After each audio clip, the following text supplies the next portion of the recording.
राज्यपाल और राष्ट्रपति की शक्तियों की तुलना करें तो ज्यादातर शक्तियां दोनों में समान हैं। राष्ट्रपति और राज्यपाल की शक्तियों में एक बड़ा अंतर, राष्ट्रपति भी कुछ विशेष परिस्थितियों में स्वविवेक से कार्य करते हैं।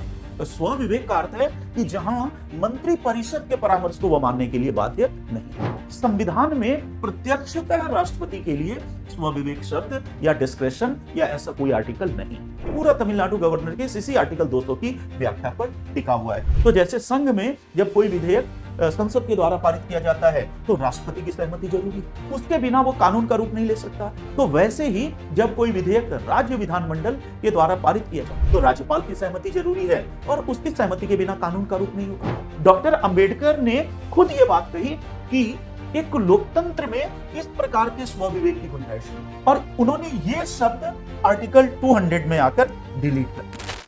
वेलकम दोस्तों, नमस्कार, स्वागत है आपका एम कुमार एकेडमी के YouTube चैनल पर। और मैं डॉक्टर मंजेश कुमार फिर आपके लिए पॉलिटी करंट के टॉपिक पर एक वीडियो लेकर आया हूं। और आज जिस टॉपिक पर हम चर्चा करने वाले हैं वो टॉपिक है तमिलनाडु गवर्नर केस 2025, या जिसको कानून की भाषा में कहते हैं the state of Tamil Nadu versus the governor case. अभी अप्रैल 2025 में सुप्रीम कोर्ट की 2 सदस्यीय खंडपीठ, और जिसमें शामिल थे जस्टिस आर महादेवन और जस्टिस जेबी पर्दीवाला, इन्होंने राज्यपाल की स्वविवेक की शक्तियों, जिसको हम डिस्क्रिशनरी पावर्स ऑफ गवर्नर कहते हैं, पर एक ऐतिहासिक निर्णय दिया। और उसी के संदर्भ में भारत के संविधान के आर्टिकल 200 और आर्टिकल 201 की एक बहुत ही व्यापक व्याख्या प्रस्तुत की।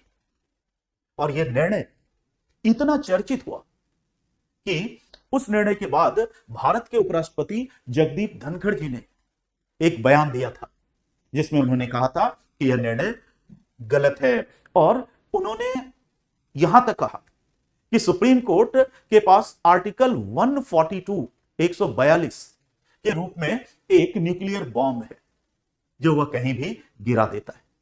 इसलिए यह निर्णय बहुत ही ऐतिहासिक है और आज हम इस निर्णय को बहुत विस्तार पूर्वक समझने वाले हैं।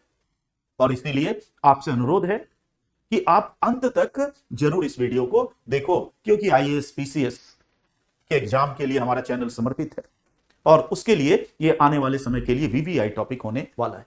हम तमिलनाडु गवर्नर केस पर विशेषकर चर्चा करेंगे, लेकिन उसको समझने के लिए जरूरी है कि हम पहले राज्यपाल के पद के बारे में कुछ बुनियादी चीजें जान लें, जिससे कि तमिलनाडु गवर्नर केस के निर्णय को समझने में आसानी हो।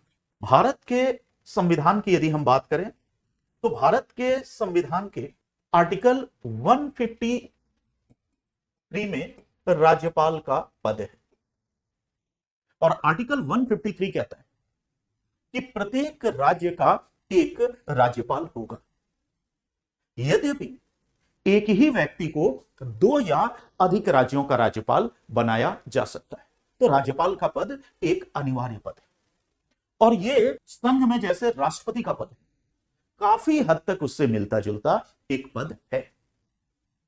राज्यपाल की नियुक्ति की जहां तक बात है तो आर्टिकल 155 कहता है कि राज्यपाल की नियुक्ति राष्ट्रपति करेंगे।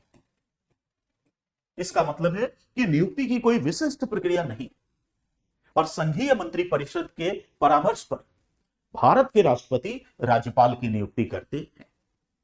जहां तक राज्यपाल के कार्यकाल और पद मुक्ति की बात है तो राज्यपाल का कार्यकाल 5 वर्ष है और वह राष्ट्रपति के प्रसाद पर्यंत पद धारण करता है। इसका मतलब कि भारत का राष्ट्रपति जब चाहे राज्यपाल को पद मुक्त कर सकता है। तो पूरी तरह यह केंद्र पर निर्भर पद है और यही कारण है कि वर्तमान में भारत में राज्यपाल का पद एक बहुत ही विवादित पद बनकर उभरा है। राज्यपाल के पद को यदि हम देखें तो राज्यपाल से यह अपेक्षा की जाती है कि वह राज्य के संवैधानिक प्रमुख, constitutional head of the state की भूमिका निभाए उसी भांति जैसे भारत के राष्ट्रपति संघ में करते हैं। लेकिन राज्यपाल से एक और भूमिका, जिसके कारण उसको हम दोहरी भूमिका कहते हैं, डबल रोल, कि एक और भूमिका अपेक्षित है, और वो भूमिका है कि वह संघ या केंद्र का प्रतिनिधि। और इन्हीं दो भूमिकाओं में समन्वय न होने के कारण, और विशेषकर जब दलीय राजनीति हावी होती है, तो राज्यपाल का पद विवादित होता है। यदि हम राज्यपाल और राष्ट्रपति की शक्तियों की तुलना करें तो ज्यादातर शक्तियां दोनों में समान हैं। प्रशासनिक शक्तियां, विधायी शक्तियां, अध्यादेश जारी करना, विधेयकों को वीटो करना, क्षमादान प्रदान करना आदि। और सामान्यतः इन शक्तियों का प्रयोग राष्ट्रपति संघीय मंत्रिपरिषद के परामर्श पर और राज्यपाल प्रांतीय मंत्रिपरिषद के परामर्श पर करते हैं। लेकिन राष्ट्रपति और राज्यपाल की शक्तियों में एक बड़ा अंतर, और वो अंतर है स्वविवेक की शक्ति या डिस्क्रिशनरी पावर। और यही स्वविवेक की शक्ति है जो अभी तमिलनाडु गवर्नर केस, जिसे हम समझने वाले हैं, वो उस निर्णय का मूल बिंदु है। यदि हम राष्ट्रपति के पद को देखें तो राष्ट्रपति भी कुछ विशेष परिस्थितियों में स्वविवेक से कार्य करते हैं। तो स्वविवेक का अर्थ है कि जहां मंत्रिपरिषद के परामर्श को वह मानने के लिए बाध्य नहीं। लेकिन राष्ट्रपति के लिए भारत के संविधान में कहीं भी डिस्क्रेशन या स्वविवेक शब्द का उल्लेख नहीं। हां, व्यवहार में राष्ट्रपति कुछ परिस्थितियों में स्वविवेक से कार्य कर सकते हैं। संविधान में प्रत्यक्षतः राष्ट्रपति के लिए स्वविवेक शब्द या डिस्क्रेशन या ऐसा कोई आर्टिकल नहीं। लेकिन जब हम गवर्नर या राज्यपाल की बात करते हैं तो राज्यपाल की स्वविवेक की शक्तियां संविधान के द्वारा प्रत्यक्षतः प्रदत्त है। इसका मतलब संविधान में स्पष्टतः, प्रत्यक्षतः, खुले तौर पर राज्यपाल के लिए डिस्क्रेशन या स्वविवेक शब्द का प्रयोग किया गया। सवाल उठता है कि राज्यपाल के डिस्क्रेशनरी पावर या स्वविवेक की शक्ति से संबंधित आर्टिकल कौन सा है? यह आर्टिकल है 163 या अनुच्छेद 143, 163 या अनुच्छेद 163। जब हम आर्टिकल 163 को पढ़ते हैं तो 163 तीन खंडों में या तीन क्लॉज में बटा है। 163 क्लॉज 1, 163 क्लॉज 2 और 163 क्लॉज 3। तमिलनाडु गवर्नर केस को समझने के लिए इसको भी थोड़ा सा जरूर समझना हो। सबसे पहले देखें 163 क्लॉज 1 क्या कहता है। इसमें लिखा हुआ है, उन मामलों को छोड़कर जिनमें राज्यपाल से स्वविवेक से कार्य करने की अपेक्षा की जाती है। और उसके बाद लिखा कि राज्यपाल को परामर्श देने के लिए एक मंत्री परिषद होगी जिसका प्रमुख मुख्यमंत्री होगा। अब अगर हम राष्ट्रपति से तुलना करें तो इसी का पैरेलल या समानांतर आर्टिकल है 74 क्लॉज 1। लेकिन उसकी भाषा यह है कि राष्ट्रपति को परामर्श देने के लिए एक मंत्री परिषद होगी जिसका मुखिया प्रधानमंत्री होगा। लेकिन राज्यपाल में इस शब्दावली के साथ कुछ अन्य भी, और वो क्या है कि उन मामलों को छोड़कर जिनमें राज्यपाल से स्वविवेक से कार्य करने की अपेक्षा की जाती है, तो उन मामलों को छोड़कर, कुछ मामलों को छोड़कर जहां राज्यपाल से स्वविवेक से कार्य करना अपेक्षित है, और उसके बाद है कि राज्यपाल को परामर्श देने के लिए एक मंत्री परिषद होगी। तो 163 क्लॉज 1 से यह क्लियर होता है कि कुछ मामलों में राज्यपाल से स्वविवेक से कार्य करने की अपेक्षा। अब प्रश्न उठता है कि वे विषय कौन से जहां राज्यपाल स्वविवेक से अर्थात राज्य की मंत्री परिषद से स्वतंत्र होकर कार्य कर सकता है। हमारे संविधान में इसका कोई इन्यूमरेशन, इसकी कोई गणना नहीं है, लिस्टिंग नहीं। तो फिर कैसे तय होगा कि कौन से विषय हैं जिसमें राज्यपाल स्वविवेक से कार्य कर सकता है? तो यह इसका उत्तर आर्टिकल 163 क्लॉज 2 से मिलता है।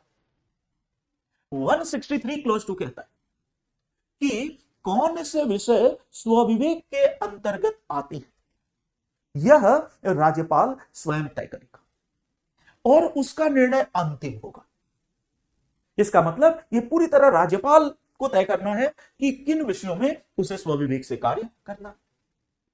और 163 क्लॉज 3 कहता है कि मंत्री परिषद ने राज्यपाल को क्या परामर्श दिया, यह न्यायालय के क्षेत्राधिकार से बाहर होगा। तो कुल मिलाकर यदि हम आर्टिकल 163 का सारांश जाने तो 163 यही कहता है कि सामान्यतः राज्यपाल मंत्री परिषद के परामर्श से कार्य करेंगे, लेकिन कुछ मामलों में वे स्वविवेक से कार्य कर सकते हैं। और ऐसे विषय कौन से होंगे ये राज्यपाल स्वयं तय करेंगे। और क्या सलाह मंत्रियों ने दी राज्यपाल को, ये राजनीतिक विषय है और इसलिए यह न्यायालय में नहीं उठाया जाएगा। अब हमने यह देखा कि राज्यपाल को तय करना है कि स्वविवेक के अंतर्गत क्या क्या आता है। चूंकि संविधान में राज्यपाल की स्वविवेक की शक्तियों की स्पष्टतः कोई गणना नहीं, लेकिन परंपरा अनुसार राजनीति के व्यवहारिक परिचालन को देखते अभी तक कुछ ऐसे विषय एक आम सहमति है कि अमुक अमुक विषय राज्यपाल के स्वविवेक में आएंगे। जैसे जब राज्यपाल आर्टिकल 356 के तहत राज्य में राष्ट्रपति शासन लगाने की सिफारिश करते हैं तो आमतौर पर यह सर्व स्वीकृत है कि वह कार्य मंत्री परिषद से पूछकर नहीं करेंगे, स्वविवेक से करेंगे। इसी प्रकार जब राज्य में राष्ट्रपति शासन लगा दिया जाता है तो राज्य की मंत्री परिषद बर्खास्त हो जाती है, तो वहां राज्यपाल स्वविवेक से राष्ट्रपति के प्रतिनिधि के रूप में राज्य का शासन चलाते हैं। तो ऐसे कई व्यवहारिक विषय, उन्हीं व्यवहारिक विषयों में एक अनुच्छेद है 200 आर्टिकल 200। और अब हम लोग तमिलनाडु गवर्नर केस के मुख्य बिंदु पर आ गए, क्योंकि तमिलनाडु गवर्नर केस इसी अनुच्छेद 200 के इर्द गिर्द घूमता है और इसके केंद्र में यही आर्टिकल है। तो अभी तक हमने यह समझा कि स्वविवेक की शक्ति राज्यपाल से अपेक्षित है और उसकी गणना नहीं है, लेकिन व्यवहार में कुछ स्थलों पर स्वविवेक देखा जा सकता है, जिसमें आर्टिकल 200। तो यहां पर हमें सबसे पहले जानना पड़ेगा कि आर्टिकल 200 क्या है। बेहतर तरीके से समझ पाने के लिए यह बात जरूरी है कि हम पहले उसका ओरिजिनल टेक्स्ट देखें। इसका मतलब कॉन्स्टिट्यूशन में आर्टिकल 200 क्या है। तो यहां मैं थोड़ी सी टेक्नोलॉजी की सहायता लूंगा, इंटरनेट की सहायता लूंगा और आपके सामने आर्टिकल 200 का टेक्स्ट है। पहले मैं इसको पढ़ता हूं, फिर इसको सरल भाषा में एक्सप्लेन करेंगे। तो आर्टिकल 200 क्या है कि जब कोई विधेयक किसी राज्य की विधानसभा द्वारा पारित कर दिया गया हो या विधान परिषद वाले राज्य की दशा में राज्य विधानमंडल के दोनों सदनों के द्वारा पारित कर दिया गया हो तो उसे राज्यपाल के समक्ष प्रस्तुत किया जाएगा। और राज्यपाल या तो यह घोषित करेगा, शब्द क्या है करेगा, द गवर्नर शैल, कि वह विधेयक पर अनुमति देता है या वह उस पर अनुमति रोक लेता है या वह विधेयक को राष्ट्रपति के विचार के लिए आरक्षित रखता है। परंतु अब देखो, परंतु का मतलब यह है प्रोविजियो 1 या जिसको कहते हैं परंतुक पहला, प्रोविजियो। परंतु राज्यपाल विधेयक को अनुमति देने के लिए अपने समक्ष प्रस्तुत किए जाने के पश्चात यथाशीघ्र, यदि वह धन विधेयक नहीं है तो विधेयक को इस संदेश के साथ लौटा सकेगा कि सदन या दोनों सदन विधेयक पर या उसके किसी विनिर्दिष्ट उपबंध पर पुनर्विचार करेंगे और विशिष्टतया ऐसे किसी संशोधन को पुनर्स्थापित करने की वांछनीयता पर विचार करेंगे।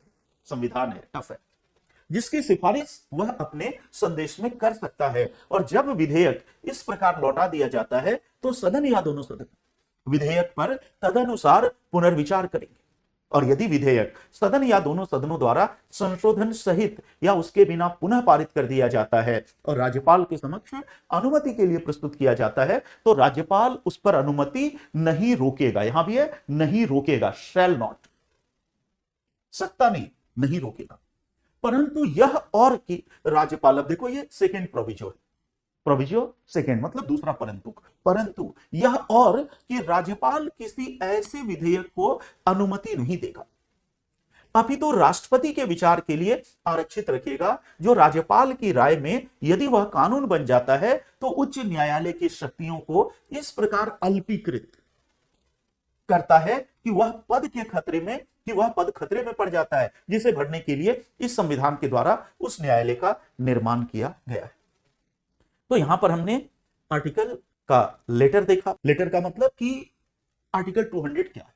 अब संविधान है, जटिल तो है। अब इस अनुच्छेद 200 को सरल भाषा में समझिए, क्योंकि पूरा तमिलनाडु गवर्नर के इसी आर्टिकल 200 की व्याख्या पर टिका हुआ है। तो थोड़ा इसको सिंप्लीफाई करते हैं कि जो हमने पढ़ा आर्टिकल 200 वो एक्चुअली क्या है, अनुच्छेद 200 है क्या।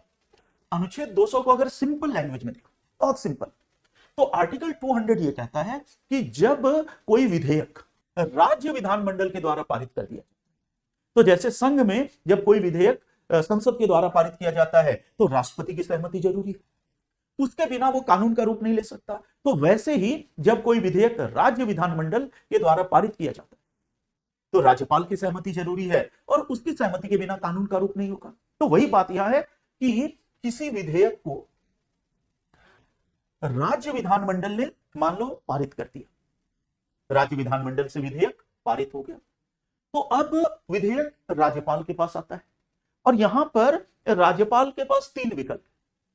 पहला कि राज्यपाल उस विधेयक को अनुमति देगा, और इसका परिणाम क्या होगा कि विधेयक कानून बन जाएगा, पहला विकल्प ये।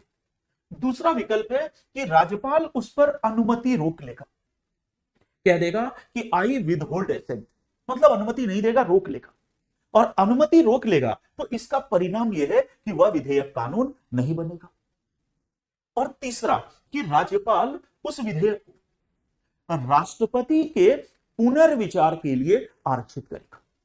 इसका मतलब राज्यपाल उस पर स्वयं कोई निर्णय नहीं लेगा, लेकिन राष्ट्रपति के पुनर्विचार के लिए आरक्षित करेगा कि भारत के राष्ट्रपति इस पर निर्णय लेंगे।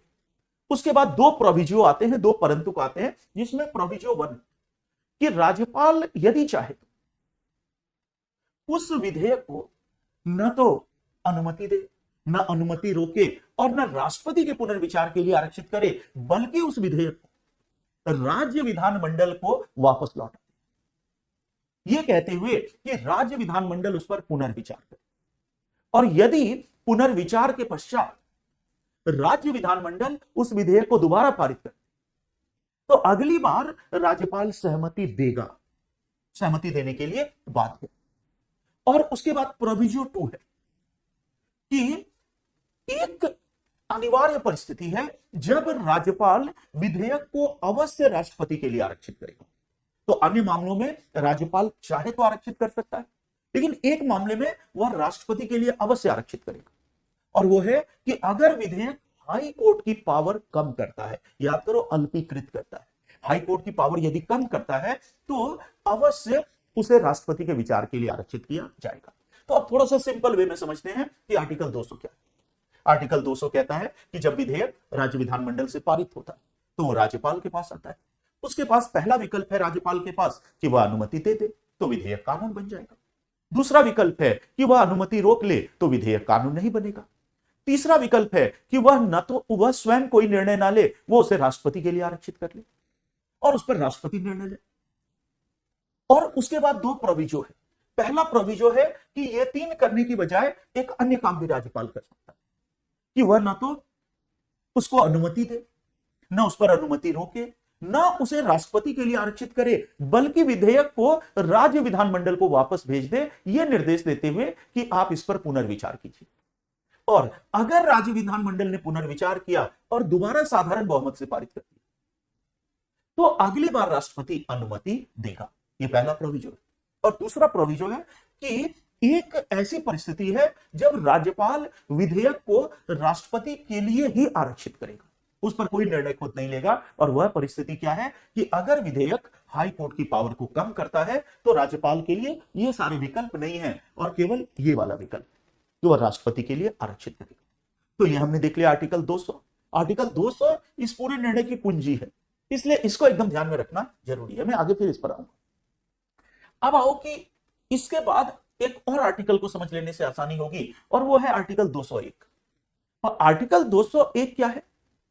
वो इस थर्ड का विस्तार है। थर्ड क्या है कि राष्ट्रपति विधेयक को राज्यपाल के पुनर्विचार के लिए राज्यपाल विधेयक को राष्ट्रपति के पुनर्विचार के लिए आरक्षित कर सकता है। तो जब राज्यपाल विधेयक को राष्ट्रपति के पुनर्विचार के लिए आरक्षित करता है तो विधेयक अब राज्य से केंद्र में पहुंच गया, राष्ट्रपति के पास पहुंच गया। तो राष्ट्रपति उस विधेयक पर क्या निर्णय लेगा, इससे संबंधित प्रावधान किसमें है? आर्टिकल 201। तो याद रखना है कि आर्टिकल 200 गवर्नर की पावर और 201 प्रेसिडेंट की पावर है किस पर? राज्य के विधेयक पर। तो आओ शॉर्ट में जानते हैं कि 201 क्या कहता है। इसके लिए फिर से एक बार मैं चाहता हूं कि आर्टिकल 201 का टेक्स्ट हम लोग जानें कि अनुच्छेद 201 का टेक्स्ट क्या है। जब कोई विधेयक राज्यपाल द्वारा बाय द गवर्नर राष्ट्रपति के विचारार्थ आरक्षित किया जाता है, प्रेसिडेंट के लिए लाया जाता है, तो राष्ट्रपति या तो यह घोषित करेगा कि वह विधेयक पर अनुमति देता है या वह उस पर अनुमति रोक लेता है। परंतु फिर देखो यहां भी प्रोविजियो है, परंतु जहां विधेयक धन विधेयक नहीं है वहां राष्ट्रपति राज्यपाल को निर्देश दे सकेगा कि वह विधेयक को यथास्थिति राज्य विधानमंडल के सदन या सदनों को ऐसे संदेश सहित लौटा दे जैसा अनुच्छेद 200 के प्रथम परंतुक में उल्लिखित है। और जब विधेयक इस प्रकार लौटा दिया जाता है तो सदन या सदनों में ऐसे संदेश की प्राप्ति की तारीख से 6 माह की अवधि के भीतर तदनुसार उस पर पुनर्विचार करेंगे और यदि वह सदन या सदनों द्वारा संशोधन सहित या उसके बिना पुनः पारित कर दिया जाता है तो उसे राष्ट्रपति के विचारार्थ पुनः प्रस्तुत किया जाएगा। संविधान की भाषा है। अब इसको सिंपल लैंग्वेज में समझते हैं कि एक्चुअली ये इसमें क्या बात कही गई है। इसके लिए जानना पड़ेगा कि अनुच्छेद 201 क्या है। तो हमने जैसे चार्ट के माध्यम से 200 को देखा, तो अब 201 क्या है? तो 201 है कि जब राज्यपाल ने 200 आर्टिकल के तहत विधेयक को राष्ट्रपति के लिए रखा तो राष्ट्रपति क्या करेंगे, ये 201 कहता है। तो सबसे पहले ऐसे विधेयक को राष्ट्रपति के पास पहला विकल्प है अनुमति देगा। अनुमति देगा मतलब पारित करेगा। अनुमति देने का मतलब है कि अब राज्य का विधेयक कानून बने, ये पहला विकल्प। राष्ट्रपति के पास दूसरा विकल्प है कि अनुमति रोकेगा, कहेगा कि मैं सहमति देने से इनकार करता हूं। और अनुमति रोकने का मतलब है कि विधेयक कानून नहीं बनेगा। और स्पष्ट है कि राष्ट्रपति जो भी करेंगे वो अंडरस्टूड है संघीय मंत्रिपरिषद के परामर्श पर। तो राष्ट्रपति यस भी कर सकता है, नो भी कर सकता है। लेकिन तीसरा विकल्प है कि राष्ट्रपति राज्यपाल को निर्देश दे सकता है, गवर्नर को, कि आप इस विधेयक को फिर से राज्य विधानमंडल को। तो राष्ट्रपति स्वयं राज्य विधानमंडल को नहीं भेजेंगे लेकिन राज्यपाल को निर्देशित करेंगे कि इसको पुनः राज्य विधानमंडल को भेजो। और यदि राज्य विधानमंडल ने दोबारा उसको पारित कर दिया, पुनः पारित कर दिया, तो अब याद करो कि अनुच्छेद 200 में जब राज्य विधानमंडल दोबारा पारित करता है तो राज्यपाल सहमति देने के लिए बाध्य है। लेकिन 201 में जब राज्य विधानमंडल दोबारा पारित करेगा तो आर्टिकल 201 कहता है कि वह विधेयक राष्ट्रपति के सामने पुनः प्रस्तुत किया जाएगा। इसका मतलब मामला वहां पर गोल मटोल है, मामला वहां पर स्पष्ट नहीं है। केवल इतना है कि दोबारा पारित करने पर पुनः राष्ट्रपति के सामने प्रस्तुत किया जाएगा। अब राष्ट्रपति क्या करेंगे नहीं करेंगे, उस विधेयक पर क्या होगा, संविधान मौन है। तो ये हमने 2 आर्टिकल देख लिए, कौन कौन से, आर्टिकल 200 और आर्टिकल 201। 200 राज्यपाल की पावर है कि विधेयक को सहमति दे या सहमति रोके या राष्ट्रपति के पुनर्विचार के लिए आरक्षित करे या राज्य विधानमंडल को वापस लौटाए। और आर्टिकल 201 कहता है कि जब राष्ट्रपति के लिए आरक्षित किया जाता है तो राष्ट्रपति या तो सहमति दे या सहमति ना दे या उस राज्यपाल को निर्देश दे कि विधेयक को राज्य विधानमंडल को वापस लौटाए। अब आओ तमिलनाडु गवर्नर केस क्या है, क्योंकि अगर हमने इतना समझ लिया तो हमने तमिलनाडु गवर्नर केस को समझने की योग्यता प्राप्त कर ली, एक बैकग्राउंड हमें मिली। तमिलनाडु गवर्नर केस को समझने से पहले थोड़ा सा तमिलनाडु की कुछ परिस्थितियों को जानना पड़ेगा कि तमिलनाडु की राजनीतिक परिस्थिति क्या है। तो तमिलनाडु की राजनीतिक परिस्थिति की यदि बात करें तो तमिलनाडु में डीएमके की सरकार और स्टालिन मुख्यमंत्री है। ये जो डीएमके है ये एनडीए का घटक नहीं, तो राज्य में डीएमके की सरकार और केंद्र में एनडीए की सरकार है और दोनों में कोई तालमेल नहीं। तो ये राजनीतिक परिस्थिति से ही पता चलता है कि तमिलनाडु में ही ऐसा क्यों हो रहा है। इसका मतलब 2 विरोधी दलीय गठबंधन की सरकार है। राज्यपाल केंद्र का व्यक्ति है, तो तमिलनाडु के मुख्यमंत्री है स्टालिन और तमिलनाडु में गवर्नर है एन रवि। तमिलनाडु के गवर्नर है एन रवि या जो भी रवि, तो इसको चेक कर लेंगे। तमिलनाडु के गवर्नर हैं तो ऐसी स्थिति में ऑफ कोर्स दो विरोधी पक्ष वहां पर हैं। अब थोड़ा सा एक घटनाक्रम को जाने कि ये मामला मुख्यतः प्रारंभ कैसे होता है, इसके लिए थोड़ा सा घटनाक्रम जानना पड़ेगा। और यहां पर सारा घटनाक्रम लिखा हुआ है, पहले एक बार मैं इसको पढ़ूंगा फिर मैं आपको समझाऊंगा।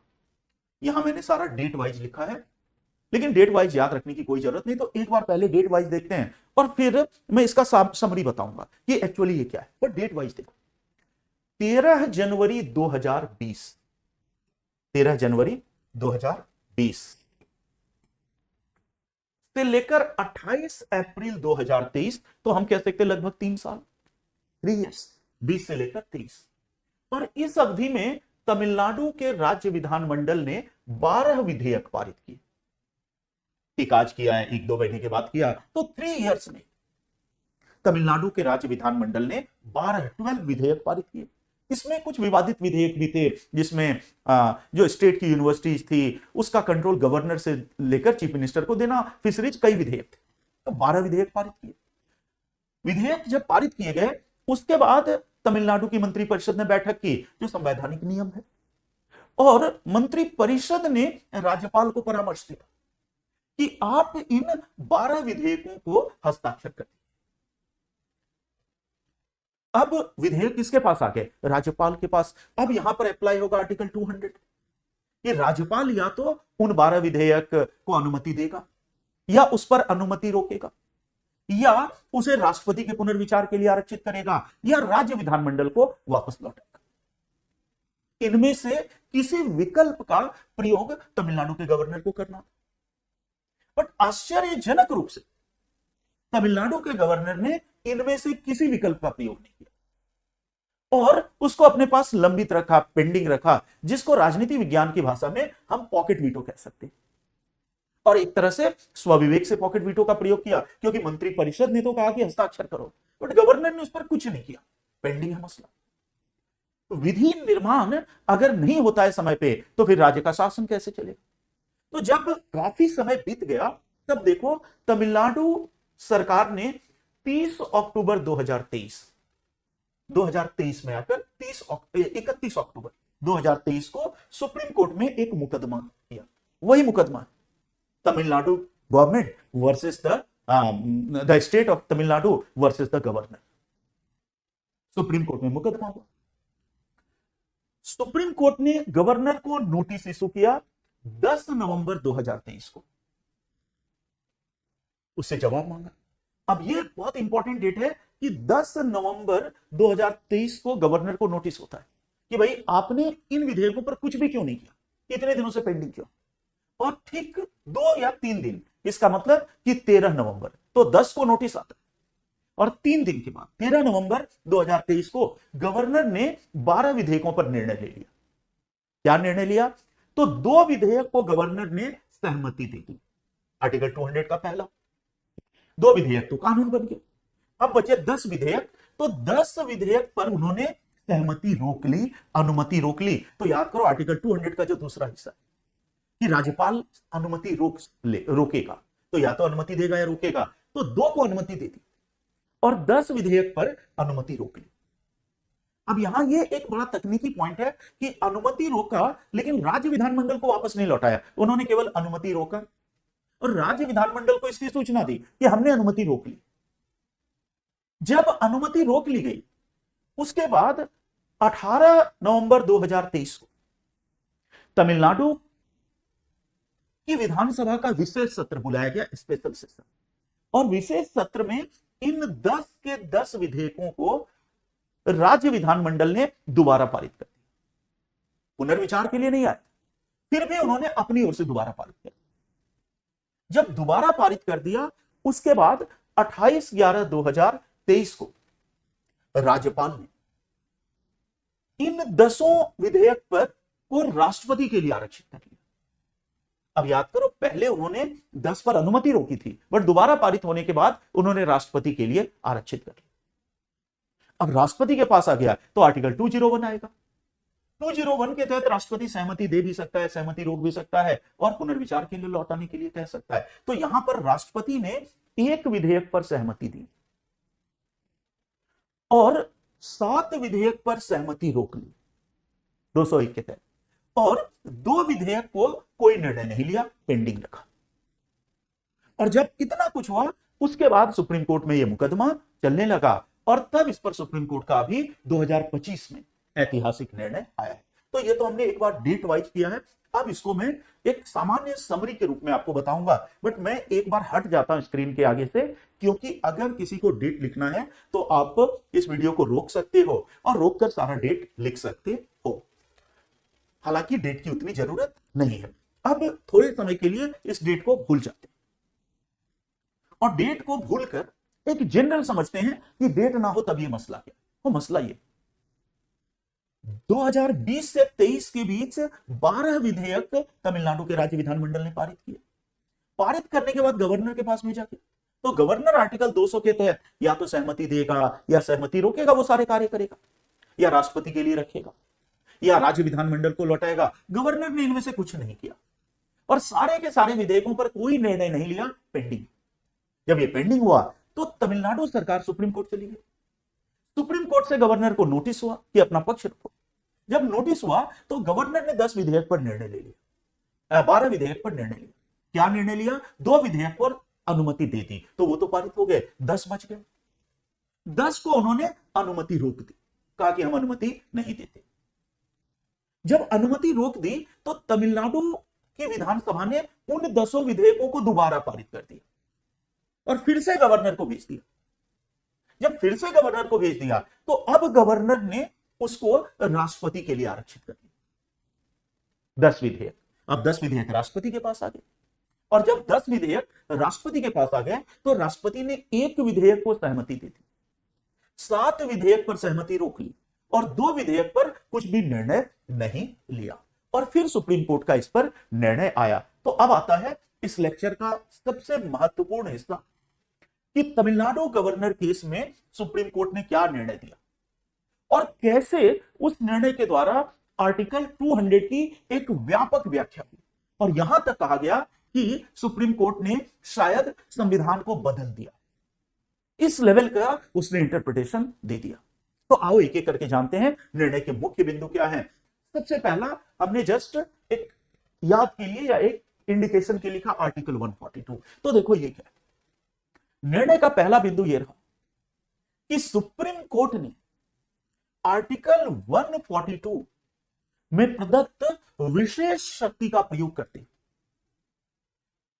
इन 10 विधेयकों को पारित कर दिया और कहा कि ये 10 विधेयक लागू।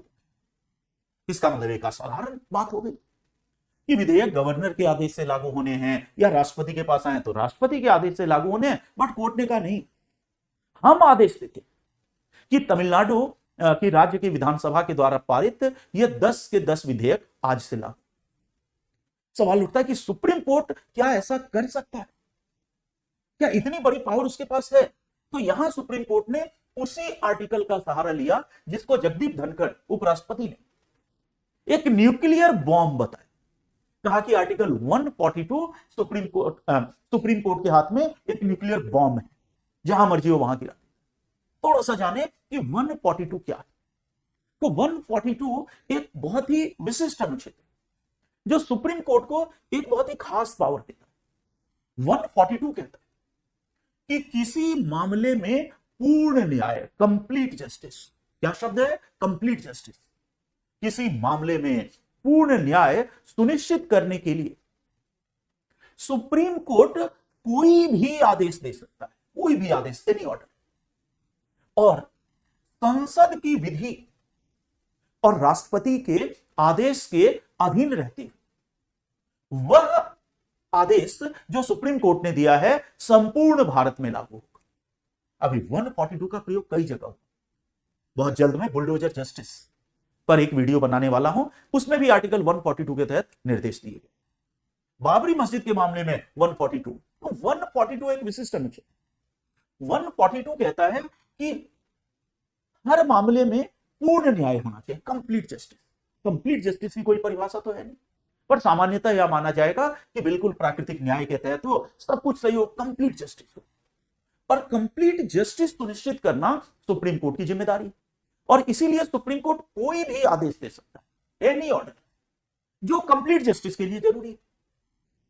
और अगर उस विषय पर पहले से संसद की कोई विधि नहीं, मतलब कोई इंटरप्रिटेशन नहीं है, ग्रे एरिया है, अस्पष्टता है, या पहले से राष्ट्रपति का कोई आदेश नहीं है, कहने का मतलब कोई एक्सप्लेनेशन नहीं है, ग्रे है, ब्लैंक, तो वहां पर सुप्रीम कोर्ट निर्देश दे सकता है, और वह निर्देश संपूर्ण भारत में लागू होगा। इसका मतलब है कि आर्टिकल 200 में हमने देखा कई जगह ब्लैंक है, ग्रे एरिया है, जैसे राज्यपाल सहमति देगा, सहमति रोकेगा, पुनर्विचार के लिए विधानमंडल को लौटाएगा, राष्ट्रपति के लिए आरक्षित करेगा, लेकिन कोई समय सीमा आदि तय नहीं। पार्लियामेंट का कोई ऐसा लॉ भी नहीं है जो समय सीमा तय करता है, संविधान में समय सीमा नहीं है, राष्ट्रपति का कोई ऐसा आदेश नहीं है जो समय सीमा तय करता हो, तो ग्रे एरिया। और राज्य विधानमंडल के द्वारा पारित 10 विधेयक पेंडिंग पड़े हुए हैं राज्यपाल की मनमानी के कारण, पूर्ण न्याय नहीं हो पा रहा है। और जब तक विधेयक लागू नहीं होगा तो एक निर्वाचित लोकतांत्रिक राज्य की सरकार शासन कैसे चलाएगी, और शासन नहीं चलेगा तो जनता का हित कैसे पूरा होगा। तो कई मुद्दे हैं, तो कहा कि इस मामले में भी 142 यूज होगा, और हम 142 के तहत पूर्ण न्याय सुनिश्चित करते हुए यह निर्देश देते हैं कि यह 10 के 10 विधेयक लागू होंगे। तो सबसे पहली बात कि 142 के तहत सारे के सारे विधेयक लागू हो गए, तो शायद भारत में एक ऐतिहासिक बात हुई कि सुप्रीम कोर्ट ने विधेयक लागू कर दी।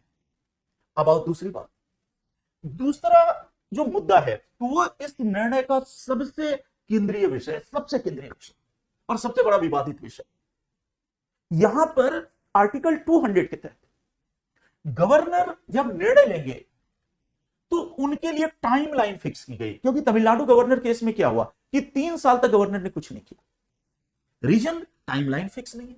तो अब सुप्रीम कोर्ट ने 200 के तहत भी टाइमलाइन फिक्स की, और याद करो 201 के तहत जब राष्ट्रपति के पास गया तमिलनाडु के विधेयक, तो राष्ट्रपति ने भी 2 विधेयकों को पेंडिंग कर दिया, वहां भी टाइमलाइन नहीं है। तो आर्टिकल 200 में भी टाइमलाइन फिक्स की और 201 में भी, तो अब क्या टाइमलाइन फिक्स की, इसका मतलब गवर्नर के सारे कार्यों के लिए अब एक समय सीमा है जो यहां पर लिखा हुआ। सबसे पहले देखो कि आर्टिकल 200 पर फिर से आते, क्योंकि 200 यहां पर इन्वॉल्व हो रहा है। तो 200 क्या कहता है कि जब कोई विधेयक राज्यपाल के पास आएगा तो वह अनुमति देगा या अनुमति रोकेगा या राष्ट्रपति के पुनर्विचार के लिए लौटाएगा। अब आते हैं कि जो पहला बिंदु है, टाइमलाइन है, वो इससे संबंधित है, और वो क्या है तो उसको अभी हम देखेंगे कि अगर सहमति रोकता है कौन, राज्यपाल, इसका मतलब मान लो कि राज्य विधानमंडल ने विधेयक को पारित कर दिया, लेकिन पहली परिस्थिति हो सकती है कि राज्यपाल सहमति रोकेगा, या दूसरी परिस्थिति हो सकती है कि वह राष्ट्रपति के लिए आरक्षित करेगा, सहमति दे दे तब तो विवाद ही नहीं। लेकिन 2 अन्य जो विकल्प है, सेकेंड और थर्ड, कि राज्यपाल उस पर सहमति रोक ले, जैसे तमिलनाडु में रोका गया, या राज्यपाल उसको राष्ट्रपति के लिए आरक्षित करे, वहां कोई समय सीमा नहीं है। तो अब न्यायालय कह रहा है कि यदि ये 2 कार्य, कौन कौन से 2 कार्य, सहमति रोकना या राष्ट्रपति के लिए आरक्षित करना, और अगर मंत्री परिषद के परामर्श से ये 2 कार्य राज्यपाल करता है तो अधिकतम 30 दिनों के भीतर राज्यपाल को निर्णय लेना होगा। अब यह ज्यादा विवाद की बात नहीं है और इसका एप्लीकेशन ज्यादा नहीं होगा, फिर भी व्यवहार में समझें क्या इसका मतलब कि राज्य विधानमंडल ने विधेयक पारित किया, और ऐसा भी हो सकता है कि राज्य की मंत्री परिषद ने राज्यपाल से कहा कि आप इसको सहमति रोको। नॉर्मली ऐसा नहीं होगा क्योंकि राज्य की मंत्री परिषद की सहमति से ही विधेयक पारित हुए, लेकिन इमेजिन करो कि आखिरी क्षण में भी राज्य की मंत्री परिषद को लगता है कि ये विधेयक गलत पारित हो गए हैं और इनको हमें नहीं लागू करना है, तो राज्य मंत्री परिषद भी परामर्श दे सकती है राज्यपाल को कि आप इस पर अनुमति रोक लो। तो यहां राज्यपाल स्वविवेक का प्रयोग नहीं कर रहे, मंत्री परिषद की बात, या राज्य की मंत्री परिषद खुद यह निर्णय लेती है कि विधेयक राष्ट्रपति के पास जाने चाहिए और इस पर केंद्र का नजरिया जानना चाहिए। तो यहां पर पहला निर्णय क्या है कि अगर मंत्री परिषद की सहमति से, मंत्री परिषद के परामर्श पर राज्यपाल सहमति रोकता है या राष्ट्रपति के लिए आरक्षित करता है तो इसके लिए भी अधिकतम 30 दिन। तो मान लो अगर राज्य की मंत्रिपरिषद ने कहा कि भाई राज्यपाल इसको राष्ट्रपति के लिए आरक्षित करो, तो राज्यपाल अनिश्चित विलंब नहीं करेगा, अधिकतम 30 दिन के भीतर राष्ट्रपति के लिए आरक्षित कर लेगा। और अगर राज्य की मंत्रिपरिषद राज्यपाल को परामर्श देती है कि राज्यपाल आप इस पर अनुमति ही रोक लो, तो राज्यपाल अनिश्चित काल तक विलंब नहीं कर सकता, वह 30 दिन के भीतर अनुमति रोकेगा। तो पहला केस हमें यह बिल्कुल अच्छे से याद रखना है, क्योंकि यहां आपको कंफ्यूजन होगा किताबें या मैगजीन्स या पेपर पढ़कर फर्स्ट और सेकंड में। तो फर्स्ट में ये एकदम अच्छे से समझो कि मंत्रिपरिषद की सहमति से, तो अगर मंत्रिपरिषद कहती है कि आप अनुमति रोको तो 30 दिन के भीतर अनुमति रोकना पड़ेगा, और अगर मंत्रिपरिषद कहती है कि राष्ट्रपति को पुनर्विचार के लिए भेजो तो गवर्नर 30 दिन के भीतर भेजेगा। यह पहली बात। अब आओ कि अगर स्वविवेक से सहमति रोकता है, स्वविवेक से, अभी तक क्या था, मंत्रिपरिषद ने कहा था नौकर, बट तमिलनाडु गवर्नर के मामले में स्वविवेक से तमिलनाडु गवर्नर ने बाद में सहमति रोकी थी। तो अगर गवर्नर अपने स्वविवेक से सहमति रोकता है, मंत्रिपरिषद कहता है आप हस्ताक्षर कीजिए, लेकिन गवर्नर उस पर हस्ताक्षर करने की बजाय कहता है कि हम अनुमति रोकते हैं, तो सुप्रीम कोर्ट का निर्णय है कि 3 महीने के भीतर यह काम करना होगा, और अनुमति रोकने का अनिवार्य परिणाम होगा, अनिवार्य परिणाम कि वह उसे राज्य के विधानमंडल के पास पुनर्विचार के लिए लौटाए। अब यह बहुत ही कानूनी रूप से बहुत ही एक सूक्ष्म बात है जिसको हमें समझना है, बहुत ही पेचीदा बात है और एक बड़ा ही इंटरप्रिटेशन है। इसके लिए मैं फिर से आपको ले चलता हूं आर्टिकल 200 पे, आर्टिकल 200 पे। अब याद करो जो सेकंड हम निर्णय का बिंदु कर रहे हैं, टाइमलाइन का सेकंड बिंदु, तो सेकंड बिंदु टाइमलाइन का इससे संबंधित,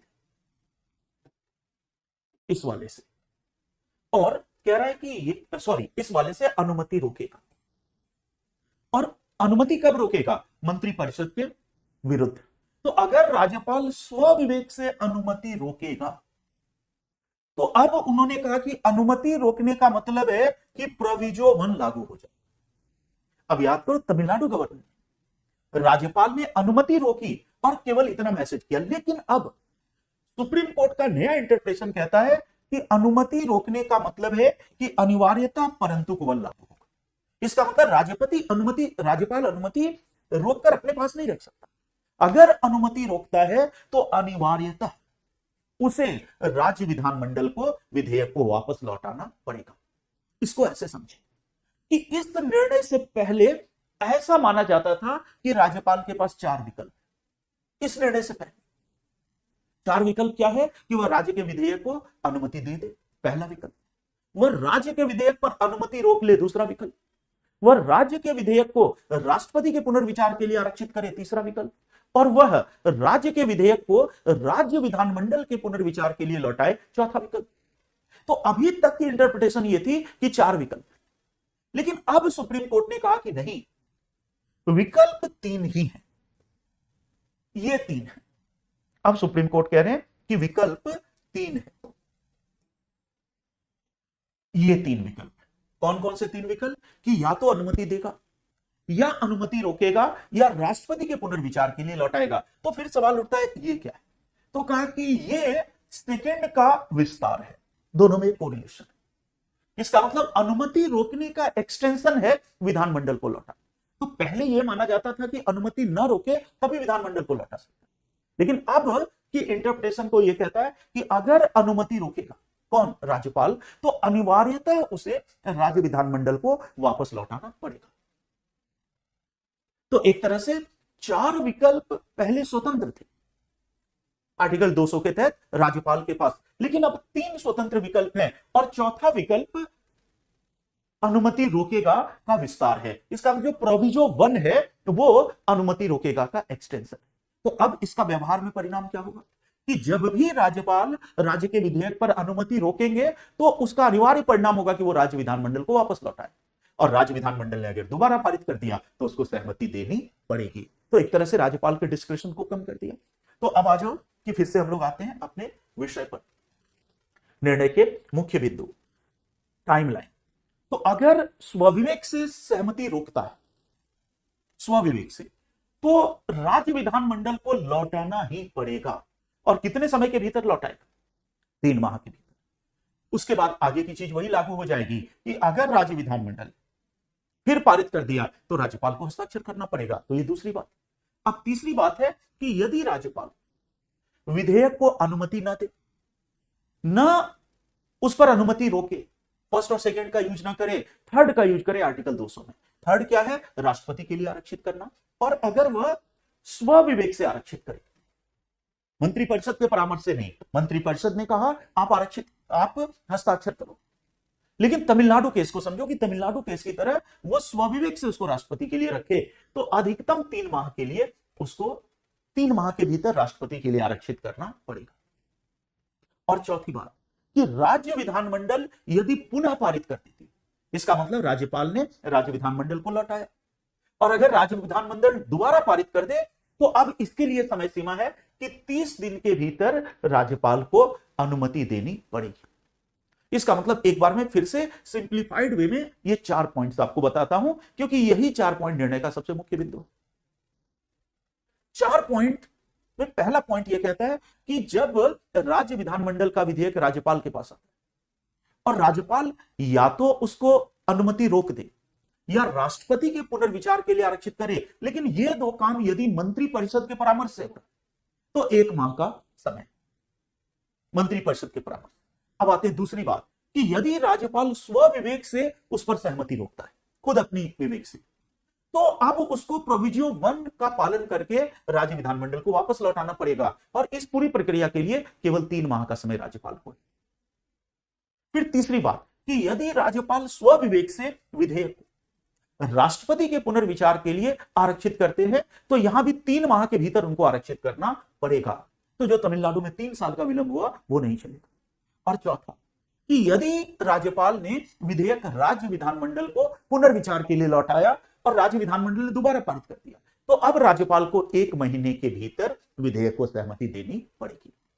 तो निर्णय का दूसरा सबसे मुख्य बिंदु क्या है कि अब राज्यपाल आर्टिकल 200 के तहत जब निर्णय लेंगे तो हर निर्णय के लिए टाइम लाइन, किसी के लिए 3 माह और किसी के लिए 1 माह।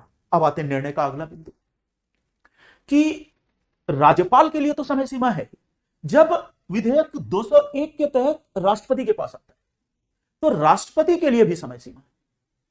अब किसने तय की? सुप्रीम कोर्ट ने। तो पहले आर्टिकल 200 में भी कोई समय सीमा नहीं थी, 201 में भी समय सीमा नहीं थी, तो अब सुप्रीम कोर्ट ने 200 में भी समय सीमा तय की और आर्टिकल 201 में भी समय सीमा तय की। क्या समय सीमा तय कि जब कोई विधेयक राष्ट्रपति के पास आएगा राज्यपाल से, तो राज्यपाल ने आरक्षित किया राष्ट्रपति के पास, तो राष्ट्रपति उस पर 3 माह के भीतर निर्णय लेगा। इसका मतलब या तो 3 माह के भीतर उसको अनुमति दे, या 3 माह के भीतर अनुमति रोके, या 3 माह के भीतर राज्यपाल को निर्देश दे कि वह उस विधेयक को राज्य विधानमंडल के पास पुनर्विचार के लिए वापस लौटाए। तो 201 के तहत 3 माह की समय सीमा। तो यह निर्णय का दूसरा सबसे महत्वपूर्ण बिंदु है, जिसको कहते हैं टाइमलाइन फिक्स करना। निर्णय का तीसरा बिंदु है कि आर्टिकल 200 याद करो गवर्नर से रिलेटेड, और आर्टिकल 20 प्रेसिडेंट से रिलेटेड। तो जब आर्टिकल 200 के तहत राज्यपाल निर्णय लेंगे और आर्टिकल 201 के तहत राष्ट्रपति निर्णय लेंगे, तो उनका निर्णय न्यायिक पुनरावलोकन के अधीन होगा। इसका मतलब इतने निर्देश के बाद भी यदि वो गड़बड़ी करते और 3 महीने की समय सीमा के बजाय फिर उसको 3 साल तक पेंडिंग कर लेते हैं, तो अब न्यायिक पुनरावलोकन का विषय होगा, मामला कोर्ट में जाएगा और न्यायालय उस पर विचार करके समुचित निर्णय देगा। उसके बाद चौथी चीज बहुत ही इंटरेस्टिंग है, बहुत ही रोचक। चौथा पॉइंट यह कहता है कि यदि राज्यपाल ने विधेयक राष्ट्रपति के पुनर्विचार के लिए आरक्षित किया और उसका आधार यह है कि वह विधेयक असंवैधानिक, क्योंकि जब भी राज्यपाल आरक्षित करेंगे राष्ट्रपति का तो कुछ ना कुछ आधार होगा, तो मान लो उसका आधार संवैधानिकता है, कॉन्स्टिट्यूशनलिटी, कि यह विधेयक संवैधानिक है या नहीं, तो सुप्रीम कोर्ट ने सलाह दी है। याद करना कि यह जो चौथा बिंदु है यह बाध्यकारी नहीं, यह जस्ट एक ऑब्जर्वेशन है, एक तरह से परामर्श, कि जब राज्यपाल इस आधार पर विधेयक राष्ट्रपति को भेजे कि विधेयक असंवैधानिक है, तो आर्टिकल 143 के तहत राष्ट्रपति के लिए उचित होगा, बाध्यकारी नहीं, उचित होगा कि वह सुप्रीम कोर्ट से परामर्श मांगे।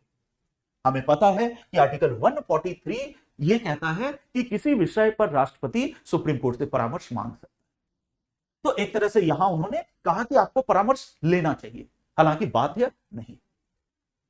और निर्णय का एक बिंदु यह भी है कि यदि राज्य विधानमंडल विधेयक को पुनः पारित करे तो राष्ट्रपति के लिए आरक्षित नहीं होगा। अब याद करो तमिलनाडु केस में क्या हुआ कि विधेयक को दोबारा राज्य विधानमंडल ने पारित किया, तब गवर्नर ने राष्ट्रपति के लिए आरक्षित किया। कहा नहीं, अगर दोबारा राज्य विधानमंडल पारित कर देता है तो राज्यपाल को अनिवार्यता सहमति देनी होगी, फिर वो राष्ट्रपति के लिए आरक्षित विधेयक को नहीं कर सकता है। तो यही कुल मिलाकर तमिलनाडु गवर्नर केस में सुप्रीम कोर्ट का ऐतिहासिक निर्णय है, जिसने आर्टिकल 200 को एक तरह से रीराइट कर दिया, फिर से लिख दिया, समय सीमा हर जगह तय कर दी, और 201 को भी एक तरह से रीराइट कर दिया, फिर से लिख दिया। और यही इस निर्णय की सबसे बड़ी आलोचना। तो अगर हम इसका आलोचनात्मक मूल्यांकन करें तो बहुत सारे लोगों ने, और हमने देखा कि उपराष्ट्रपति तक ने इस निर्णय की आलोचना।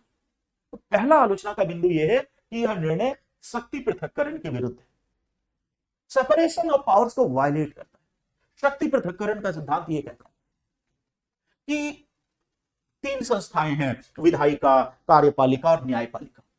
तीनों का अपना अपना कार्य क्षेत्र है, तीनों की अपनी अपनी भूमिका है, और तीनों अपने अपने कार्य को करें और अपनी अपनी भूमिका, अपनी अपनी हद, अपनी अपनी लिमिट में रहे। कोई किसी दूसरे के कार्य में हस्तक्षेप ना करे। और विशेषकर न्यायपालिका के संदर्भ में शक्ति का पृथक्करण विशेष रूप से कठोर है।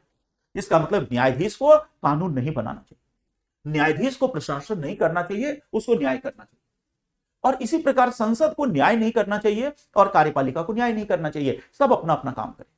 बट आलोचक ये कह रहे हैं कि यहां पर एक तरह से सुप्रीम कोर्ट ने विधेयक को पारित कर दिया। याद करिए 10 विधेयक आर्टिकल 142 के तहत पारित कर दिए, जबकि संविधान यह कहता है कि विधेयक या तो राज्यपाल की सहमति से पारित होगा या राष्ट्रपति की सहमति से पारित होगा। बट यहां सुप्रीम कोर्ट ने कहा कि हम पारित, शक्ति पृथक्करण का उल्लंघन है। इसको न्यायिक सक्रियतावाद से भी जोड़ा जा सकता है।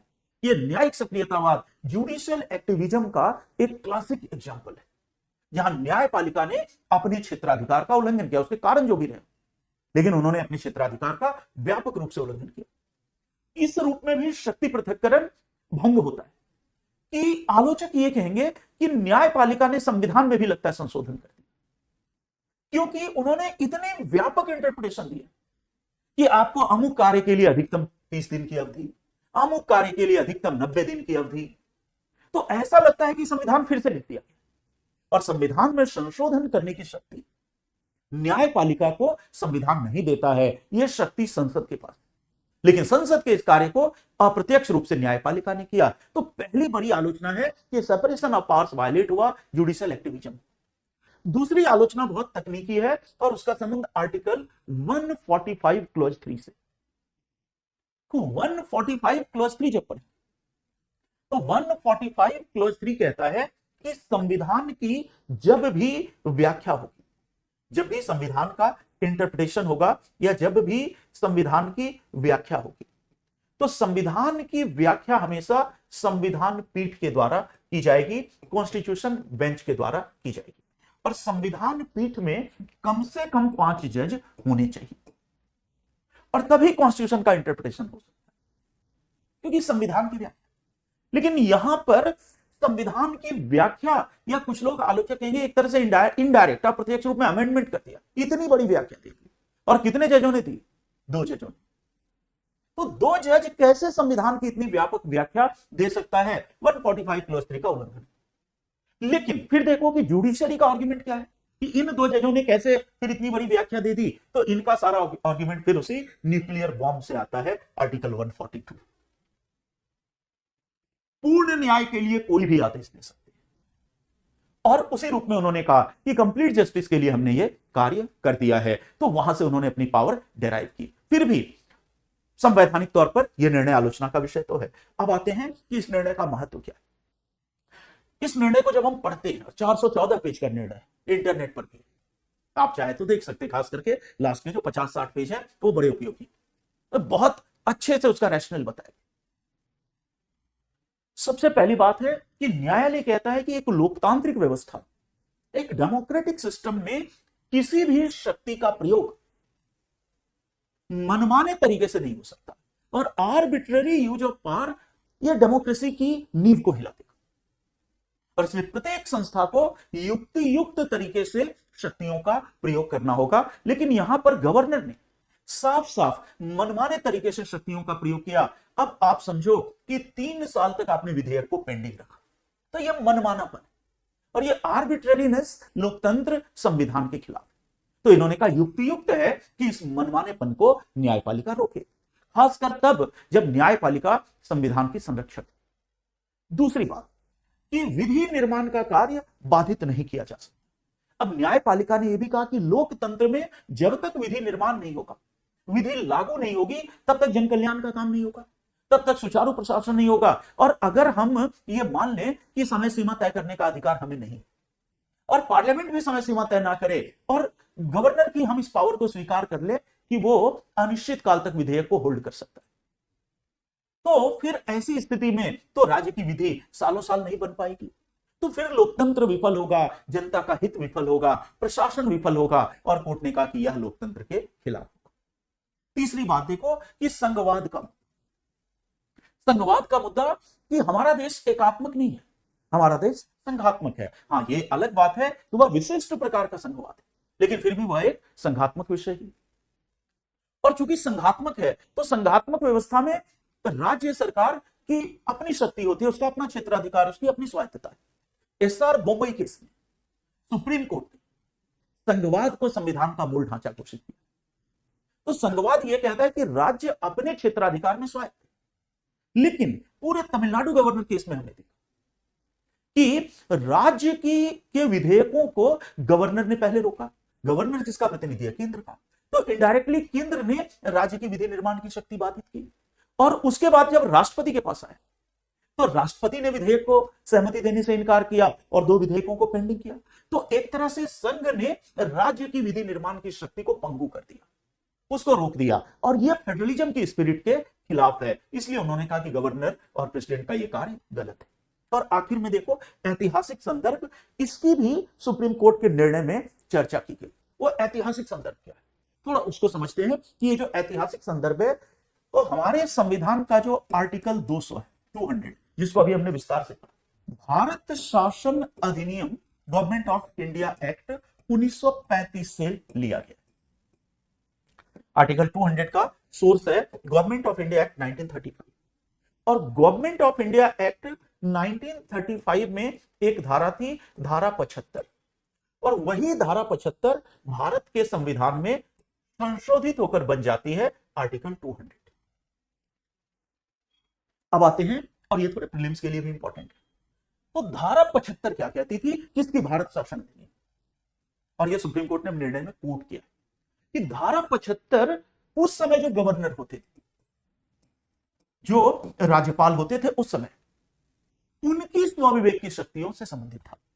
और धारा 375 में भी यह बात थी कि जब राज्य विधानमंडल से विधेयक पारित होकर गवर्नर के पास आएगा, तो गवर्नर अनुमति दे सकता है, अनुमति रोक सकता है, और या वायसराय के लिए आरक्षित कर सकता है, वायसराय, अभी राष्ट्रपति। लेकिन इसके साथ इन तीनों परिस्थिति के लिए स्वविवेक शब्द था।